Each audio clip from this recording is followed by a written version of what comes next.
It happened at dawn. My wife was still packing our last box when the landlord, Mr. Darrell Pike, arrived with 2 policemen and a smirk. "Mr. Quinn, you've had 3 extensions." "Enough's enough," he said. He didn't care that I just lost my job of 27 years. He didn't care that my mother's portrait was still hanging on that living room wall. He just changed the locks while my son watched from the curb. Before we dive fully into this story, a story of humiliation, hidden betrayal, and a revenge that didn't destroy but rebuilt, please take a second to subscribe to this channel. Go ahead, hit that button, because what you're about to hear will remind you that pain doesn't always break a man. Sometimes, it teaches him how to rise quietly and higher than anyone expected.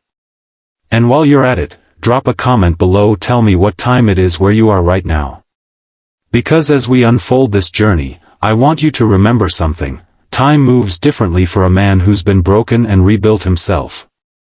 Clutching his school bag like it was home. I stood there, jobless, humiliated, and homeless, as Darrell tossed my house keys into the gutter. But as the rain started, I whispered to myself, a man stripped of everything is a man stripped of fear. That's when I decided this wasn't the end. It was the rehearsal.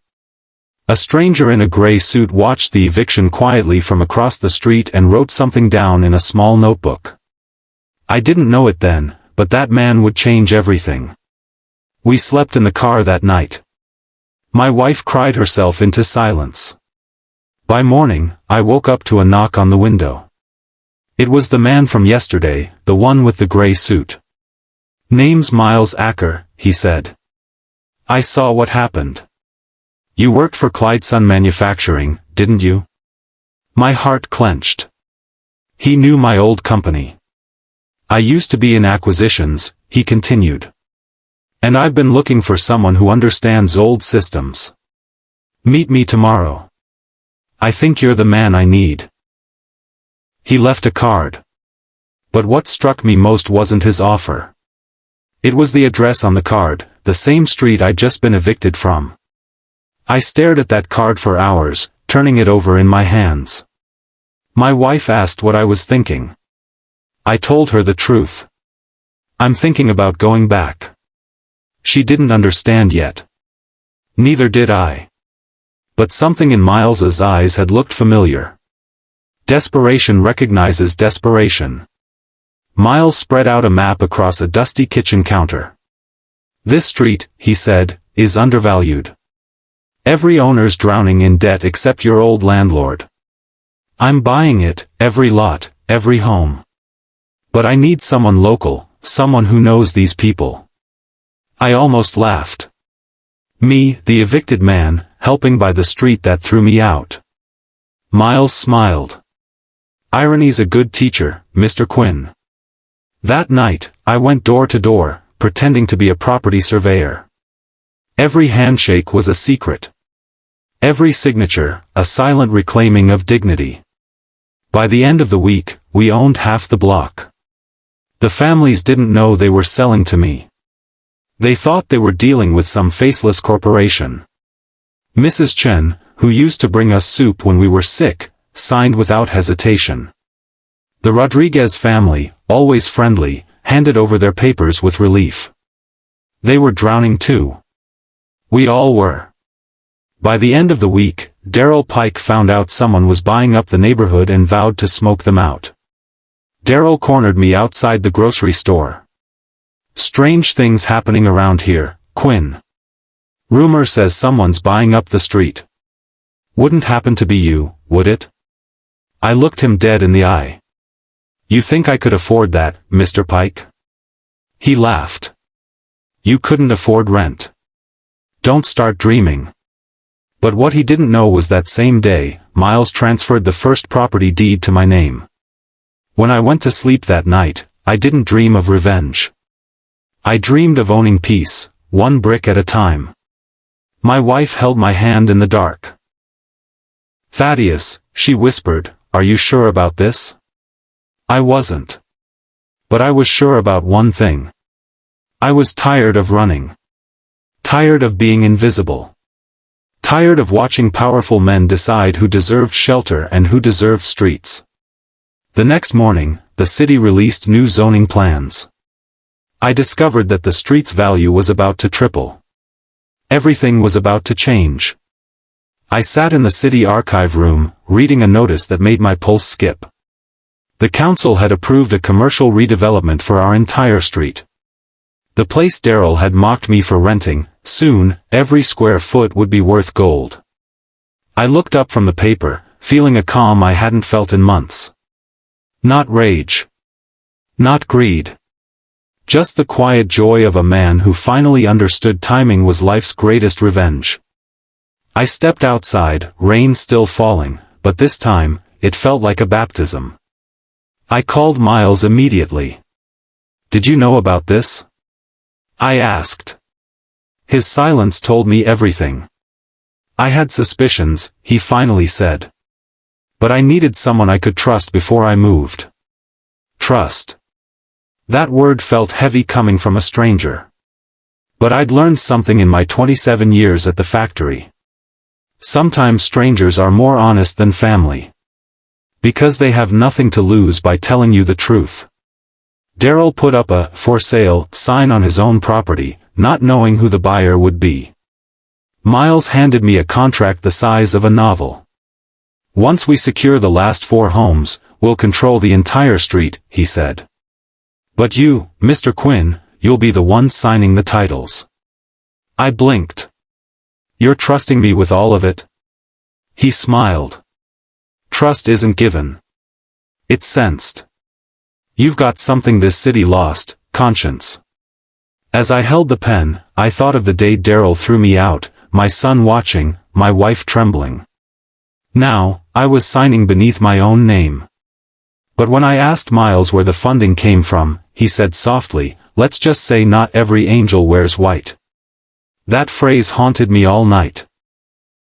Who was Miles Acker really? I searched his name online. Nothing suspicious appeared. Just business acquisitions, property deals, the usual corporate portfolio. But there was something in his eyes when he spoke about Daryl. Something personal. Something angry. That night, a courier dropped documents at my door by mistake. Inside, I found records that sent a shiver through me. Daryl Pike, silent investor. The documents came by mistake, a courier dropped them at my door instead of Miles's.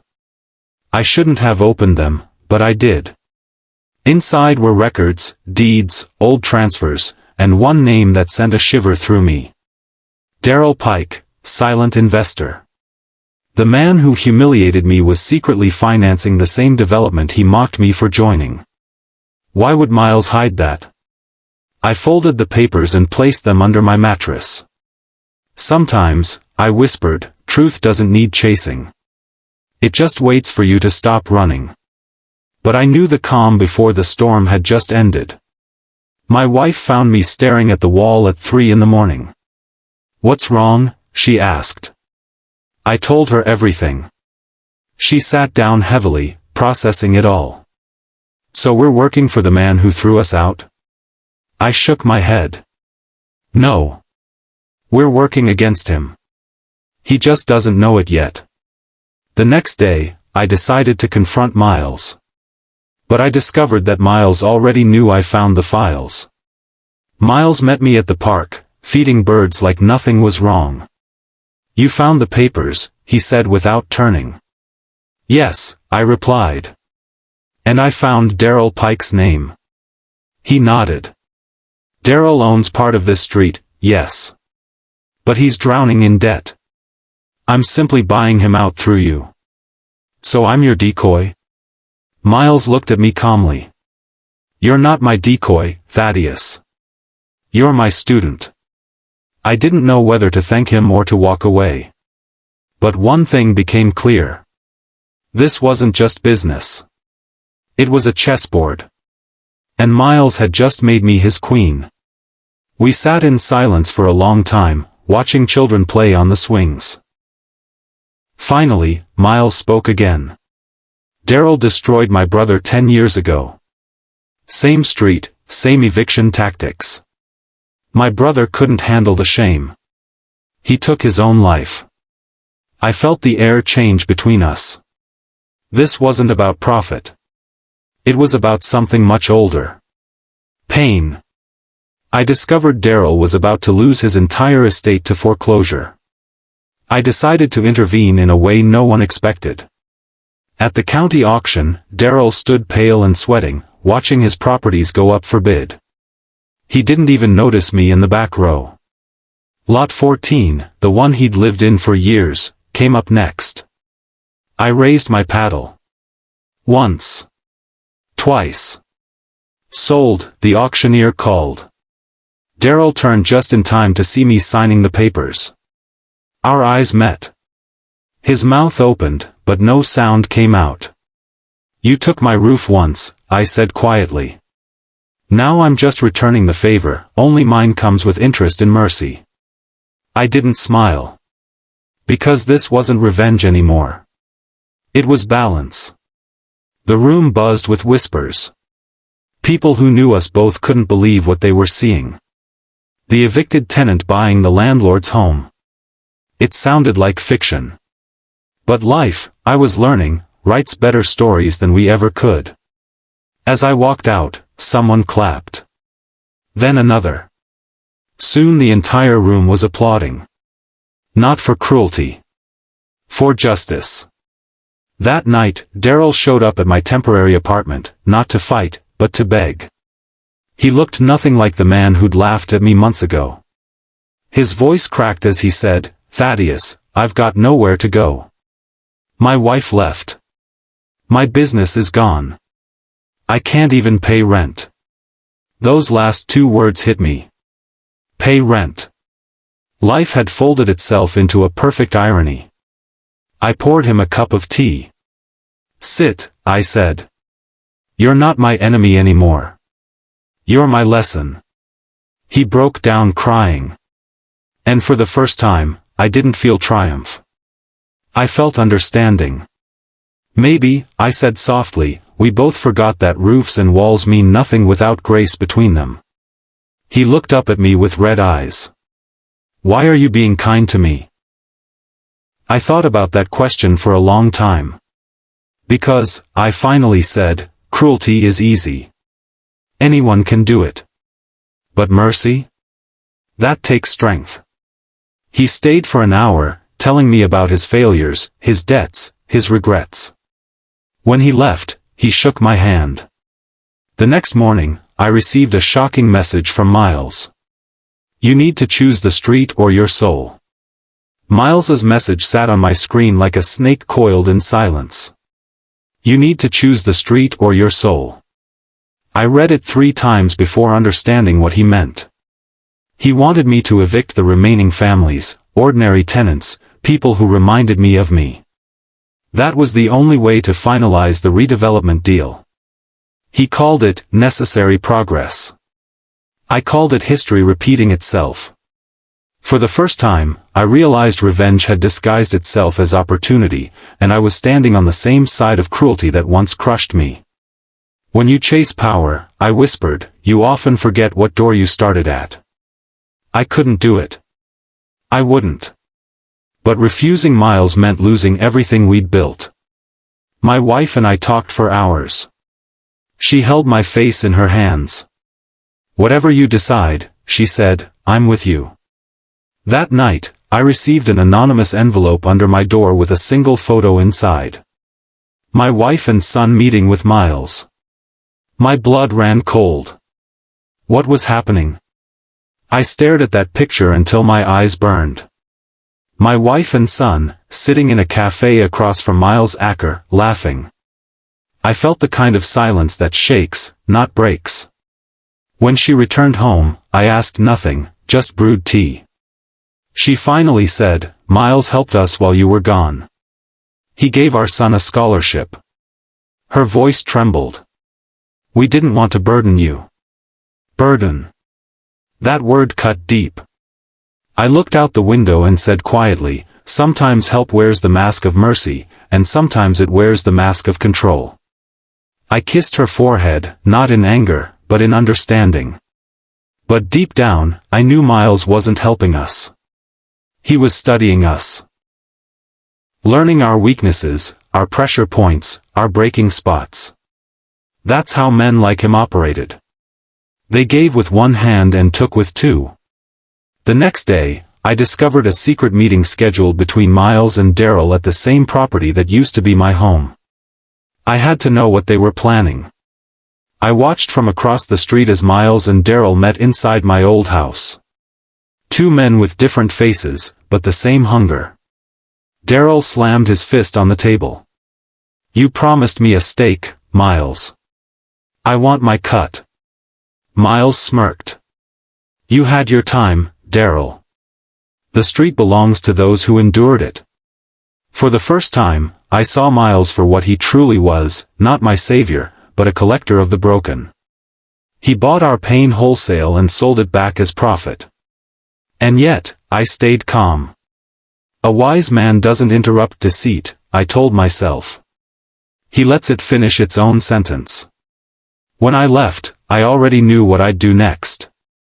I reached out to an old friend, a retired judge who owed me a favor. Judge Alcott had worked with my father years ago. If anyone could help me rewrite this mess legally, it was him. I needed to protect the tenants. Even if it meant losing everything myself. That night, I began quietly rewriting the ownership deeds with Judge Alcott's help. Judge Alcott still lived in that same dusty office behind the courthouse. When he saw me, he smiled faintly.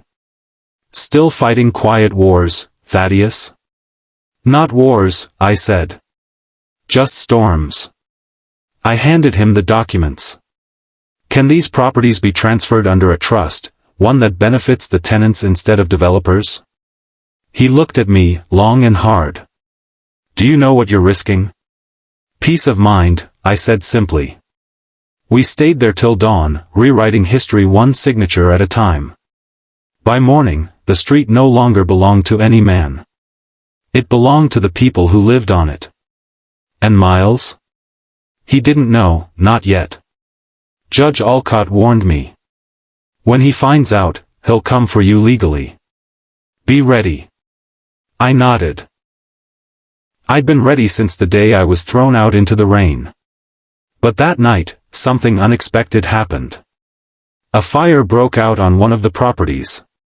The police suspected foul play and named me as a person of interest. My world was collapsing again.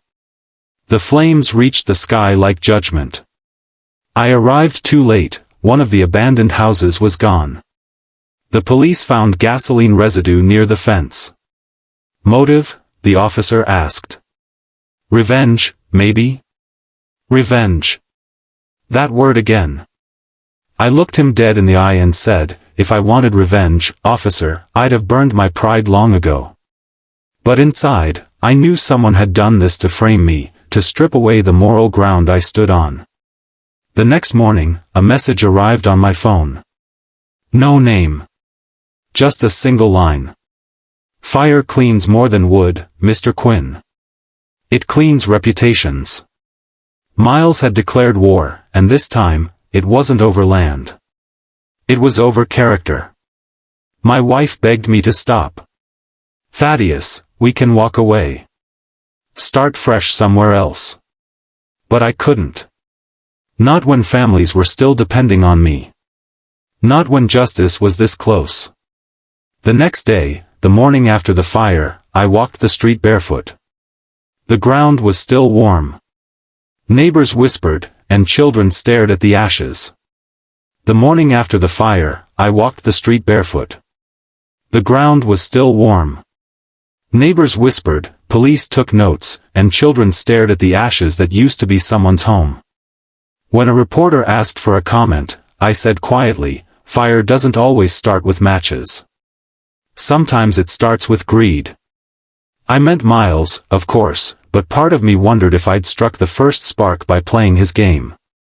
That night, my wife placed her hand on mine. "Thaddeus, maybe you've done enough. I looked at her, the woman who'd followed me from eviction to endurance, and answered, when a man stops halfway to justice, he calls it peace to make it hurt less. She didn't argue. She just held me. The next morning, a child handed me a half-burned envelope found near the fence. It carried Miles Acker's corporate letterhead. My hands trembled as I opened it. Inside were blueprints, signatures, and a line item that made my blood boil. Demolition approved Lot 14. Execute by 3 a.m. Miles had ordered the fire himself. I unfolded the charred paper like it might bite. The top line read Acker and Pike Holdings, Project Renewal. Below it, blueprints, signatures, and a line item. Demolition approved Lot 14 vacant. Execute by 3 a.m. Vacant? That was the house that burned. Miles had ordered the demolition, then disguised it as an accident. He hadn't framed me out of hate. He'd done it to clear the property faster. I felt something old rise inside me, not rage, but clarity. Men like him, I thought, mistake silence for weakness until silence starts keeping receipts. I took the letter to the police immediately. They opened an investigation into Miles. But I knew that wouldn't be enough. Men like Miles had lawyers, connections, escape routes. I needed something stronger. I needed the truth from someone on the inside. That's when I decided to visit Darrell Pike in secret. If anyone knew Miles's weaknesses, it was him. I found Darrell in the hospital. He was dying, his face pale and thin against white sheets. The once proud landlord lay in a hospital bed, voice brittle as paper. "Thaddeus," he rasped, "Miles used me. Said we'd both profit, but he took everything." He coughed hard, then gripped my sleeve. He made me sign over deeds that weren't even mine. "Check the trust, it's rigged." For a moment, I saw not my tormentor but a broken father. "Why are you telling me this?" I asked. He smiled weakly. "Because guilt grows heavier than debt." When he drifted to sleep, I whispered, "Rest, Darrell. Some of us will clean what others burned." I left the hospital with a strange weight in my chest. Not satisfaction. Not pity. Something in between. Forgiveness, maybe. Or just exhaustion from carrying hate for so long. The next day, Darrell's lawyer delivered a sealed folder to me. Inside was proof that Miles had forged several ownership documents, including my own signature. He'd been using my name to buy properties I never agreed to. I had him. Finally, I had him. But justice required one more step. I opened the folder under a flickering lamp. There it was, my name, curved and perfect, on deeds I'd never seen. Miles hadn't just used me. He'd impersonated me. I should have shouted. Instead, I laughed, softly, bitterly. Because every lie eventually circles back to its author. I spent the night rewriting my statement for the district attorney, word by word, truth by truth. But as dawn came, I hesitated. If Miles fell, dozens of innocent tenants would lose their homes in the chaos. Justice, once again, asked for collateral. I couldn't let that happen. So I made a decision. I would expose Miles, but I would also establish a legal safety net for every tenant on that street. Judge Alcott helped me draft an emergency housing protection order. It wasn't perfect, but it would hold. That evening, my son came home from school and found me at the kitchen table surrounded by papers. He looked at me for a long time. Then he said something that broke me. "You're becoming the man who threw us out, Dad." His voice cracked like a boy's but cut like a man's. "Mom says you barely sleep. You talk about fairness, but all I see is revenge." I sat down, heavy with the truth. "You're right," I said. "I built my peace like a wall, tall enough to keep out what hurt me, but tall enough to keep out light too." He looked away. "Then break it down." That night, I walked the entire street alone, touching each mailbox, each fence. For the first time, I didn't see property. I saw people. And I understood the final victory wouldn't be owning this street. It would be giving it back. I returned home and wrote 2 letters. One to the district attorney with all the evidence against Miles. Another to the community, explaining what had happened and what I planned to do next. I mailed the evidence anonymously to the authorities, then began drafting a public letter that would change everything. By morning, the news broke. Miles Acker had been arrested for fraud, arson, and forgery. But they also named another suspect. Me. I was stunned. My own name, broadcast like a brand. Miles, even behind bars, had planted evidence to drag me down with him. Detectives arrived at my door, polite but cold. "Just routine questions, Mr. Quinn," they said. As I answered, my heart stayed steady. I'd already learned panic is the first language of the guilty. When they left, I called Miles's lawyer, the same man who'd once mocked me, and said, "If I fall, I'll fall with my hands clean. Can your client say the same?" He hung up without answering. My wife paced the living room. "What if they arrest you, Thaddeus?" I took her hands. "Then you'll raise our son to be better than all of this." But I didn't believe it would come to that. Truth has a way of surfacing. Even when buried deep. That night, a mysterious flash drive arrived in my mailbox, labeled, "For when you're ready." I plugged it into my laptop with shaking hands. Inside were audio recordings. Miles's voice, arrogant and careless, laying out his entire plan. He'd recorded himself. His own arrogance had become his confession. Inside were audio recordings. Miles's voice, arrogant and careless. "Frame the tenant. Make him look desperate. We'll clean the street." He'd recorded his own downfall. I sat there for a long time, letting the sound of his voice fade under the hum of the refrigerator. It wasn't joy I felt. It was closure. I handed the drive to the authorities the next morning, and the case turned in my favor. By week's end, every forged deed was voided. The street, my old street, stood unclaimed, waiting. But I didn't want to own it anymore. Not alone. Not like Miles had. I wanted something different. Something better. The mayor's office called me 3 days later. They had an offer. "Mr. Quinn, we'd like to purchase the entire block under a new community trust. We want you to oversee it." I asked for one condition. That every tenant would have the option to buy their home at a fair price. They agreed. And for the first time in months, I felt like I could breathe. The day I signed those papers, I walked that street again, not as a tenant, not as an owner, but as a steward. The day I signed the papers, I walked that street again, not as a tenant, not as an owner, but as a steward. The neighbors, the same ones who once looked away, came out one by one. I didn't hold grudges. I handed out keys. Each family signed fair leases under their own names. One woman cried, whispering, "You could have kicked us out." I smiled and said, "If I became what broke me, then I never truly rebuilt." Miles was sentenced to 6 years. Daryl's children wrote me a letter of thanks. And my son, the one who'd challenged me, helped repaint every house. We worked side by side in silence, brushes in hand, walls slowly transforming. He didn't say much, but at the end of the day, he hugged me. "I'm proud of you, Dad," he whispered. That was worth more than any deed, any contract, any victory. A few weeks later, a reporter asked if I felt like I'd won.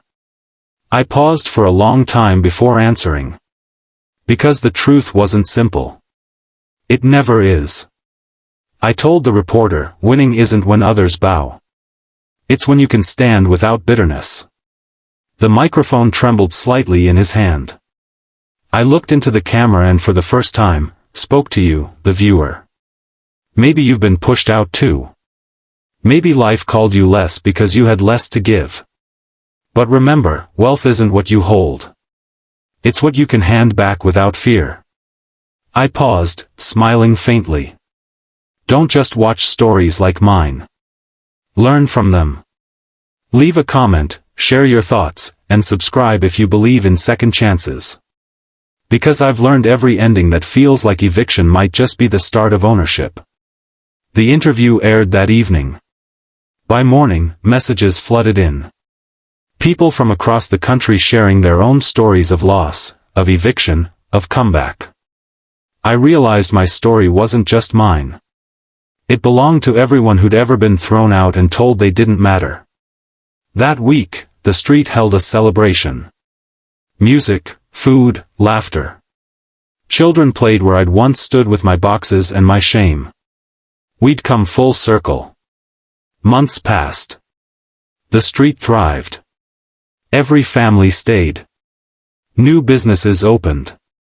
The community garden we'd planted grew tomatoes and hope in equal measure. One evening, I sat on the porch of my old house, now owned by a young couple with a baby. They'd invited me for dinner. As we ate, the husband said, "Mr. Quinn, thank you for not giving up on this place." I looked around at the walls I'd once called home. "I didn't save this street," I said quietly. "It saved me." After dinner, I walked home under streetlights that finally worked. My wife waited at the door, smiling. My son was inside, doing homework at the table we'd once thought we'd lost forever. I sat beside him and ruffled his hair. "Dad," he said, looking up. "Do you think you'd do it all again?" I thought about the eviction, the shame, the fire, the fight. I thought about Miles, Daryl, the lies, the truth. Then I smiled. "Every single part," I said. "Because it taught me something no classroom ever could. That dignity isn't given. It's reclaimed. One choice at a time. You know, life has a way of testing what kind of person you'll be after the storm. I lost everything once, my home, my pride, even the way I looked at people. But what I didn't lose was the quiet part of me that still believed I could stand again without stepping on anyone to do it. Sometimes the world will measure you by what you own. But I've learned, the real wealth is who you are when everything you own is gone. I was evicted once. Now I own a street, not because I won, but because I forgave. And maybe, that's the kind of victory we don't talk enough about, the kind that doesn't shout, it just lasts. So if you've been through something like this, if you've been laughed at, pushed out, or forgotten, remember this, your story isn't over. You're just between chapters. Stay strong, stay kind, and never stop building what can't be taken away. If this story spoke to you, share it, drop your thoughts in the comments, and don't forget to subscribe. Because here, we tell stories that remind us. Losing everything sometimes means finding yourself.